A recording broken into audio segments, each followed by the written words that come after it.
Shall I tell you how it is to have friends in other places? We share so much of a common soul, yet live so far away. In my case, In another country, half a world distant. my jungle shores. Your Midwest corn or Southern heat. Our European je ne sais quoi. We have spoken often, yet we frequently have never met. I've read the writings that let me into your mind, stories all the richer for knowing the person who wove them. I sit in my attic, overlooking the sea and read your words. Here at your pixelated face on the screen, try and fail to speak of the scope of my life. Forever we're running into limits, but here I am by the fire, reading your books, sifting your thoughts. I wander my beaches in a winter wind and wonder. Will you ever join me here? What will you think of it all? Will it live up to the hype? Will it be as you thought it might?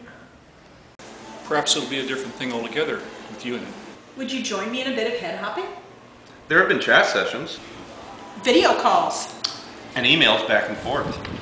Social media banalities. Glimpses in painstakingly chosen images. Random statements. And discussions. It all counts.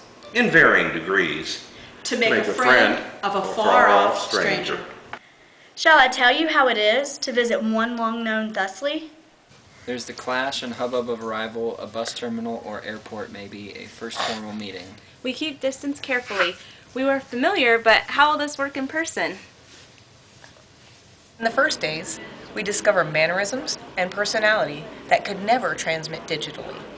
We laugh, nervous to begin with, then more easily.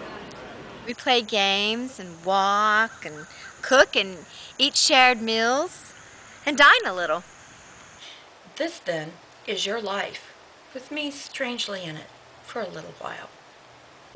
We bespeak the writing. Passions rises, yes. You know exactly what I mean, and I you. Giggling, golden, over something fresh that happens when we're in the same room.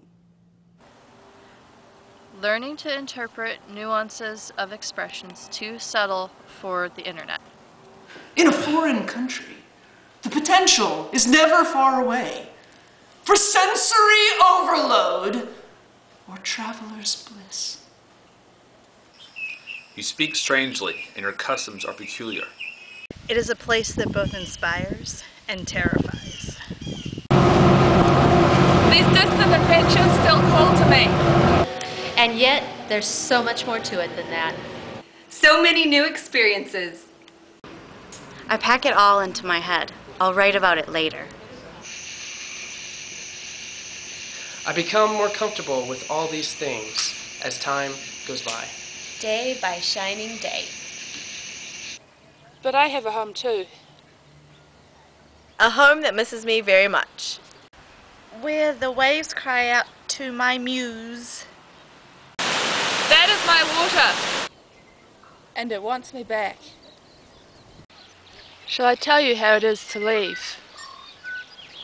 Sadness crests like a tsunami just out of sight. One more departure. One more teardrop gem. For my collection of ephemeral jewelry. I won't really be gone, not with all the connecting we do almost every day. We'll talk richer now for having breathed the same air a while. We'll make wild plans to travel again to even stranger places. Make and shake and break like shards in the wind. Will we ever even meet again? I walk my shore and think you could be here. You could. But when beyond all these strangenesses, we find we are the same. When the human spirit connects across cultural divides. Across language barriers, across distance. When we can read each other like a book. When I know what you are thinking, even when you're in pixels on a bad connection, that is good in all the ways that count. And that is when it's worth it. Worth it! Worth it. We've been kind of eating off. Worth it. He starts. Worth it. Worth it. Worth it. Worth it. Worth it. Worth it.